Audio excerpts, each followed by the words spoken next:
Hello and welcome to Wildlife Cam.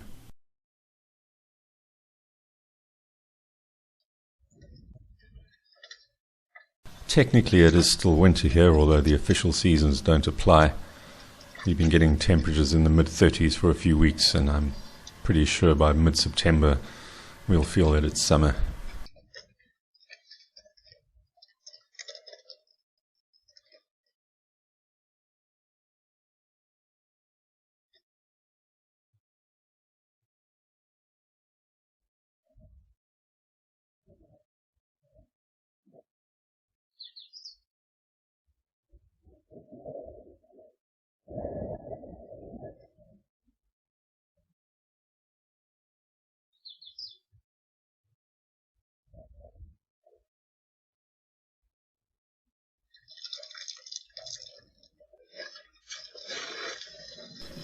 You sometimes hear people say that elephants are the only mammals with 4 knees, but that's not true. They only have 2. What look like the knees on the front legs are actually the wrists, and then further up, just at the base of the body, are the elbows.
Some Tom and Jerry antics coming up from the hyena and the jackal.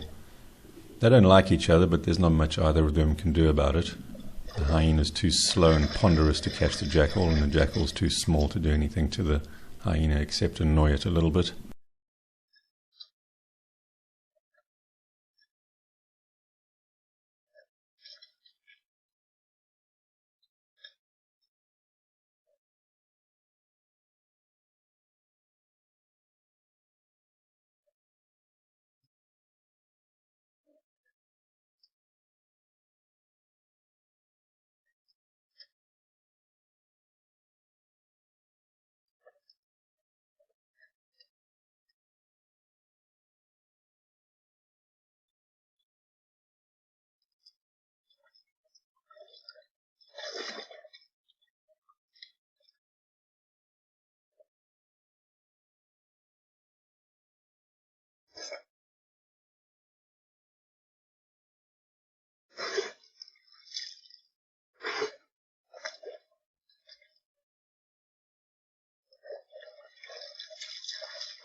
It's been a bit quiet at both trail cameras, but luckily we have the regular gracebook at this one.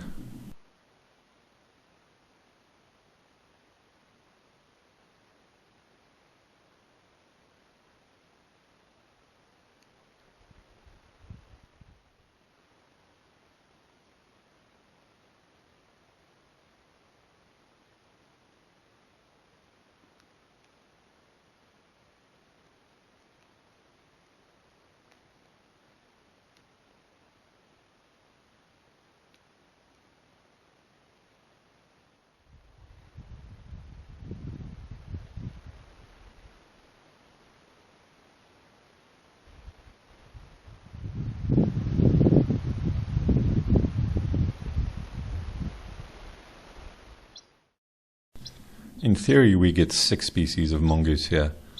We've had 5 at the waterhole, and the missing one is the water mongoose, which I don't know if anyone's ever seen one here. I haven't.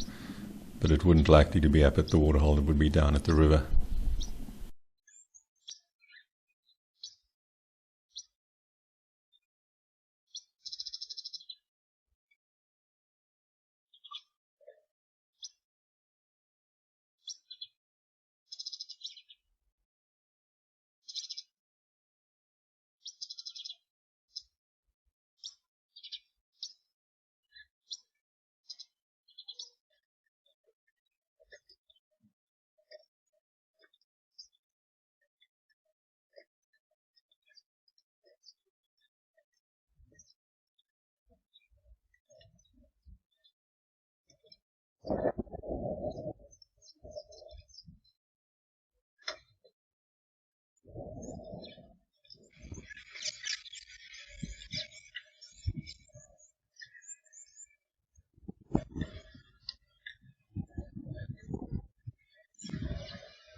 The Fourways pride made a rare appearance. They're a subgroup of the main pride that we used to quite often get at the waterhole. There were 3 females and the young male who's not so young anymore, but he's still hanging around because nobody's chased them away. And only 2 cubs, so looks like cub number 3 disappeared at some point, but conditions have been pretty tough for them, so I'm not surprised that they've lost one. There's the young male.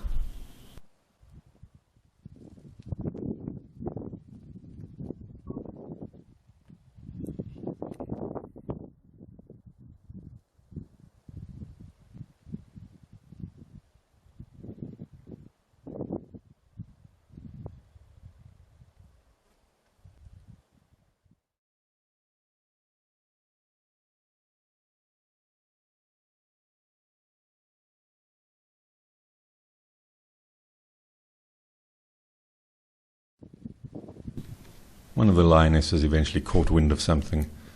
It took a while, but eventually she got up and moved off, and the rest had to reluctantly follow her. This is the lioness that had the porcupine quill in her throat.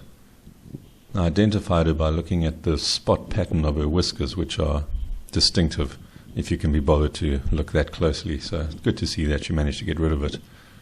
It is rare for them to suffer any fatal consequences. Usually the quill gets infected and then it drops out. And they have been preying on porcupines more than usual lately. I think they're struggling a little bit for food, so they're more inclined to take the risks of getting quills all over their face and chest.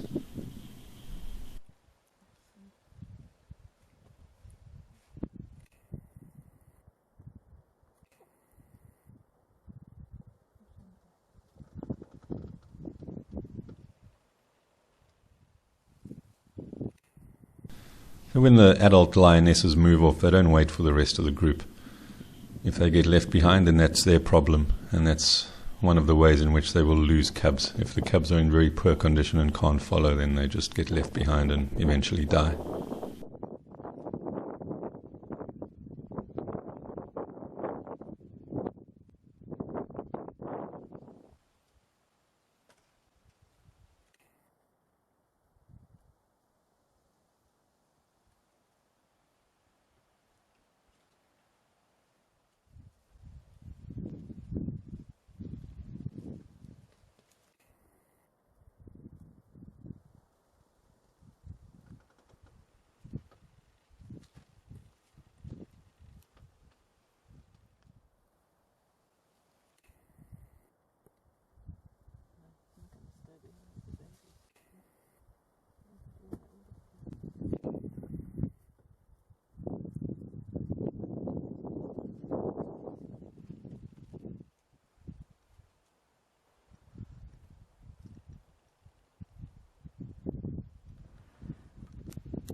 This is a new civet, or at least a newly identified one. I usually look at the markings just behind the shoulder because those seem to show the most variation.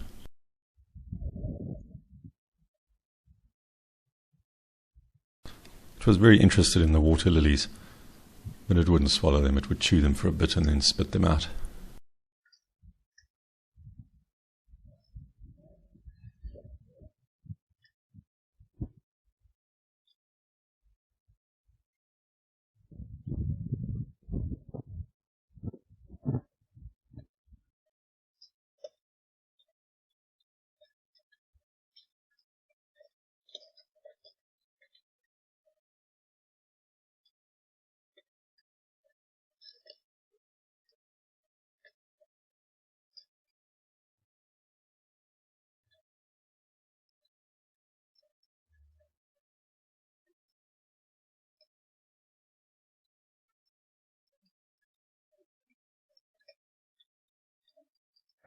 A few weeks ago I said that the jackals almost never are found on the near side of the waterhole, and the reason I said almost is because the animals like to contradict me, like this one does. It is very, very rare to get them so close to the camera.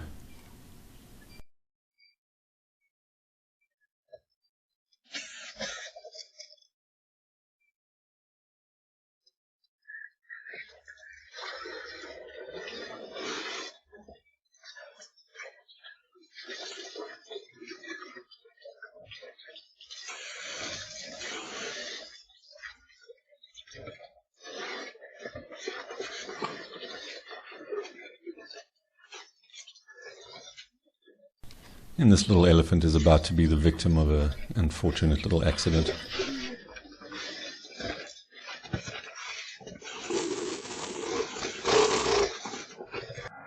And now for the slow-mo action replay. Looks like the big one knocked the medium-sized one into the small one.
Very little happening down here as well. The rechargeable batteries that I've been using for this are not very effective, and so it hasn't been recording anything at night, so who knows what's been going by.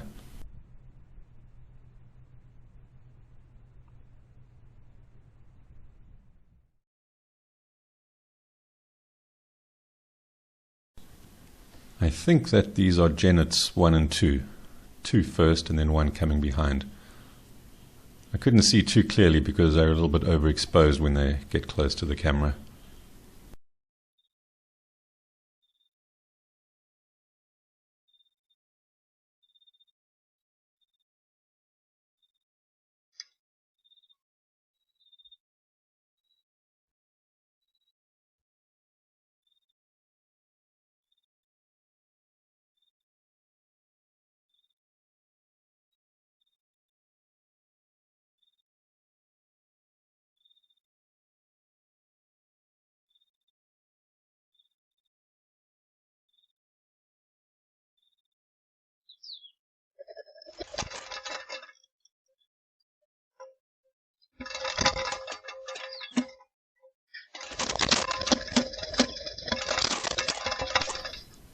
Thanks for watching.